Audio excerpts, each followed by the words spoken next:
नमस्कार. आज आपण श्री गुरुचरित्राच्या 8व्या अध्यायातील एक खूपच प्रभावी आणि मनाला स्पर्श करणारी कथा पाहणार आहोत. ही एक अशी कथा आहे जी आपल्याला निराशेच्या गर्तेतून चमत्काराच्या प्रकाशाकडे घेऊन जाते. तर आजच्या आपल्या कथेच्या मुळाशी असलेला प्रश्न हाच आहे.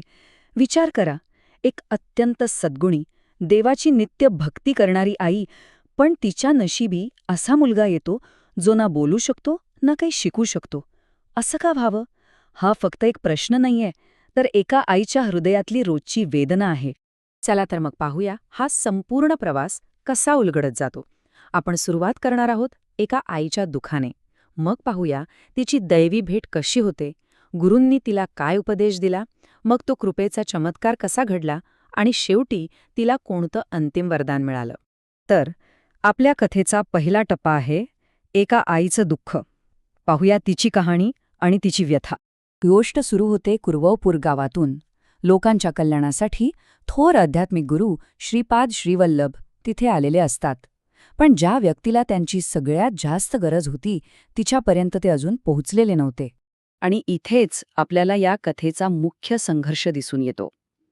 एका बाजूला आईचं प्रेम आणि दुसऱ्या बाजूला तिच्या मुलासमोरचं एक न संपणारं आव्हान. तिचा मुलगा, अंबिकेचा मुलगा, जन्मतःच मूक होता आणि त्याला गोष्टी समजून घेण्याची क्षमताही नव्हती. आता विचार करा, या परिस्थितीचे परिणाम किती भयंकर असतील. गावातले लोक सतत त्याची थट्टा करायचे, घराण्याला लागलेला कलंक म्हणून हिणवायचे. आणि या सगळ्यामुळे त्याची आई अंबिका इतकी निराश झाली होती की तिला तिचं आयुष्य, तिच्या प्रार्थना सगळं काही व्यर्थ वाटू लागलं होतं. पण म्हणतात ना, जिथे निराशा संपते तिथेच आशेचा किरण दिसतो. आणि इथेच आपल्या कथेला एक महत्त्वाचं वळण मिळतं, जिथे निराशा आणि दिव्यता एकमेकांना भेटतात. अंबिकेसाठी हा अत्यंत कठीण काळ होता. दुःखाने इतकी ग्रासली होती की तिने स्वतःच्या आणि मुलाच्या आयुष्याचा शेवट करण्याचा निर्णय घेतला. ती मुलाला घेऊन नदीकडे निघाली, जीव देण्यासाठी. पण तिथेच नदीच्या काठावर तिची भेट श्रीपाद श्रीवल्लभांशी होते. बघा, तिचा प्रवास नदीकडे होता, पण तो तिला एका अनपेक्षित मुक्तीकडे घेऊन गेला. श्रीगुरूंना पाहताच ती त्यांच्या पाया पडली आणि तिच्या मनात कित्येक वर्षांपासून दाटलेला तो प्रश्न तिने विचारलाच, स्वामी, माझ्याच नशिबी असा मूक आणि अज्ञानी मुलगा का? असं कोणतं पाप केलंय मी की हे दुःख भोगतीये? तेव्हा श्रीगुरूंनी तिला शांत केलं, तिला समजावलं. ते म्हणाले की ही काही शिक्षा नाहीये, तर हे तिच्या पूर्वजन्मीच्या कर्माचं फळ आहे. म्हणजे जे दुःख आज दिसतंय त्याचं कारण मागच्या जन्मातल्या कर्मांमध्ये दडलेलं आहे.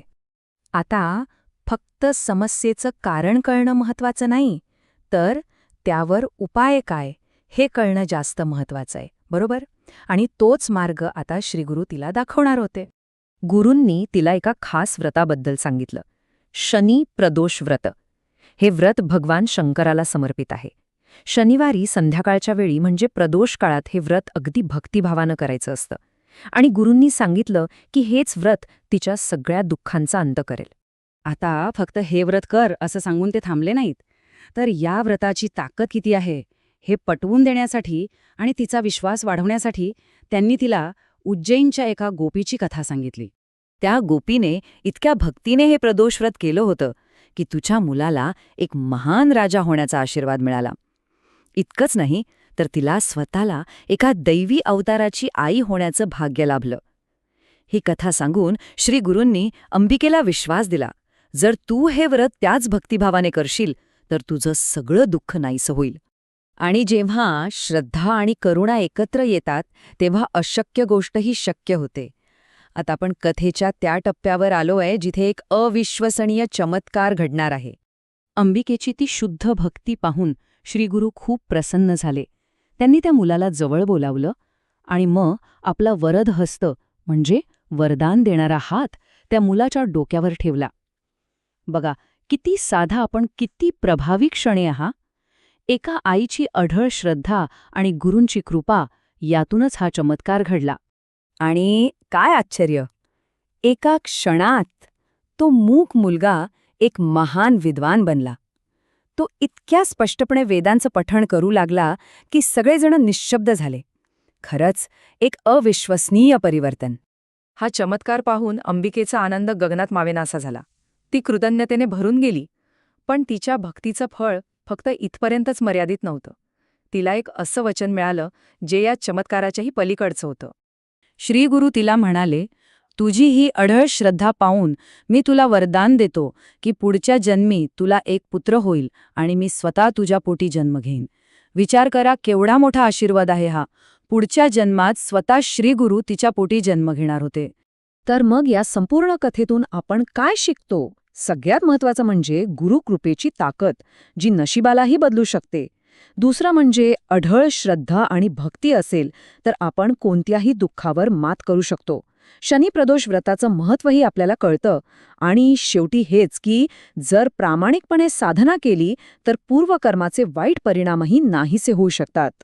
ही कथा ऐकल्यावर एक प्रश्न नक्कीच मनात येतो. अढळ श्रद्धा आणि प्रामाणिक भक्तीमध्ये खरंच इतकी ताकद असते का की ती अशक्य गोष्टींनाही शक्य करू शकेल? ही कथा तर हो म्हणते आणि आपल्याला आपल्या विश्वासातल्या त्या प्रचंड शक्तीवर विचार करायला लावते.